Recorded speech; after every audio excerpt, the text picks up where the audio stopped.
They've been mixed with us so long.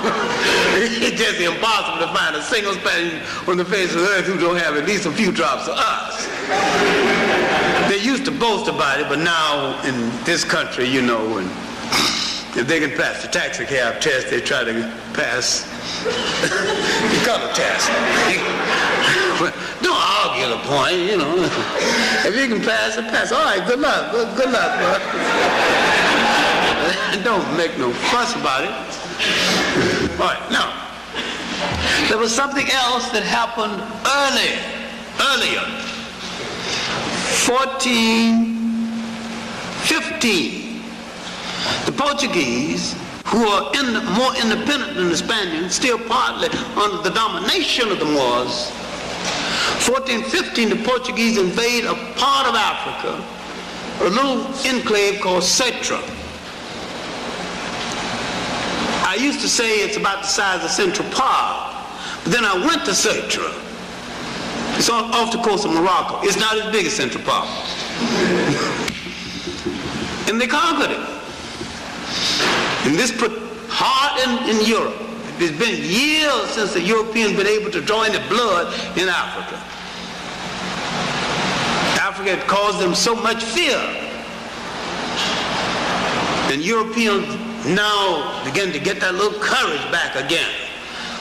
See, almost 700 years or more, the Africans had penned them into the Mediterranean. The Mediterranean was the sea of the world, the trading sea. Since the days of the Carthaginians, they wanted that sea. Remember during the Roman time, Carthage, when Hannibal blocked their way off, and when they shouted out, Carthage must be destroyed, they just had to have the Mediterranean. They've got to have it right now. It touches on three great cultures. It was the melting pot, the cultural melting pot of the world. They wanted it back again. They wanted to get back into the Mediterranean, back into the trade of the Mediterranean. All right, 1455. We have to go slow right here because something is going to happen. 1455. Spain and Portugal now free enough now to go to the Pope and begin to talk about, we're going to take over the world next. They're so sure of themselves, they're talking about lines of demarcation. Go to the Pope, talking about how we're going to divide up things when we're in charge. In this ensuing conversation before the Pope sells the argument.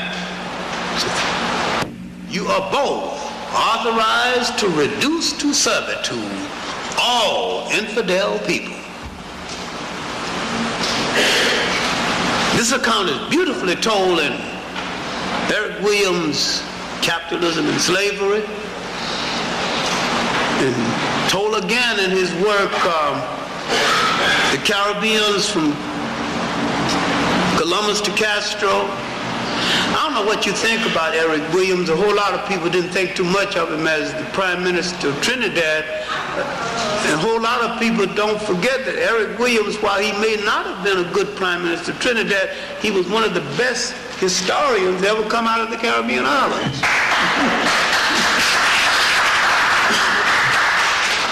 I knew him personally, and he was a colleague of mine, and knew him enough to fight with him and argue with him and to do. That man knew research. That man knew history. He should never have been a prime minister, because that's my personal opinion. Because I just happen to think that he was out of place as a politician. He should have been in the classroom.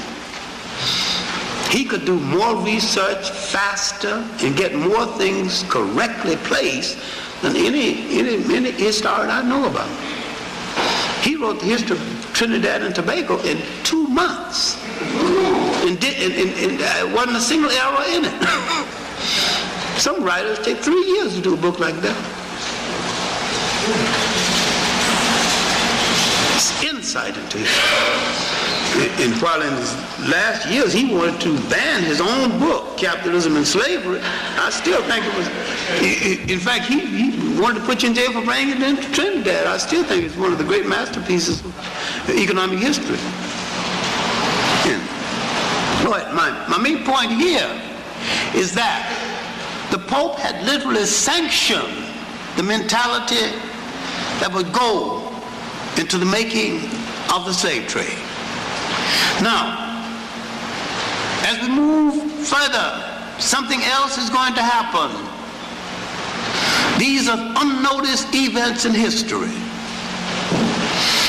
The maps of the Jewish gold merchants who had a monopoly on gold trade in North Africa and the inner Africa called the Western Sudan would fall into the hands of Prince Henry of Portugal, called Henry the Navigator, though there is no evidence that he ever went to sea. He would open a school for chart making and map making. The important thing about the school is that a little-known sailor, Christopher Colon, later called Christopher Columbus, would attend this school. More about him later. All right, now Europe is learning longitude and latitude. Europe has forgotten how to handle ships. The school at Salamanca, run by Africans and Arabs, had began to translate this information from Spain, in Spain, translate this information from the leading maritime nation of that day, which is China. Now, taking the material from China, Europe is going back at sea, but Europe is learning something else. Europe is learning intellectual history, also preserved at Salamanca.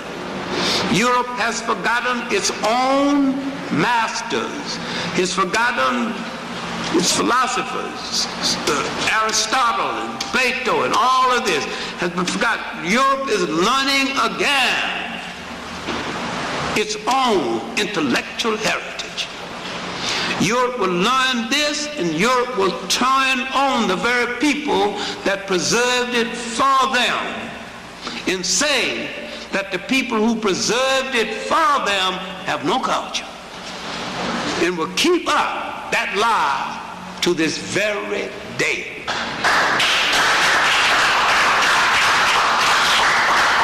And you would read the intellectual history of the world without hearing the name Salamanca, the great university in Spain, or the great university in Africa, Sankore. These are the two universities that preserve the great culture of the medieval world that Europe would choose to forget, and did forget. But the most tragic of all, it made you forget them.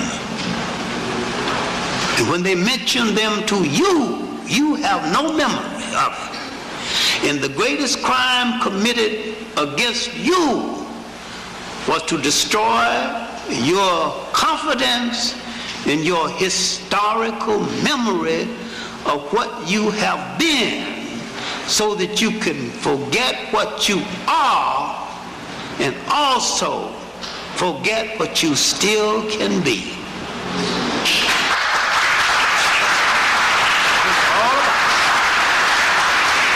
That's what it's all about. And this is why the European is referred to as the evil genius. The game he started then, 500 years ago, he's still playing.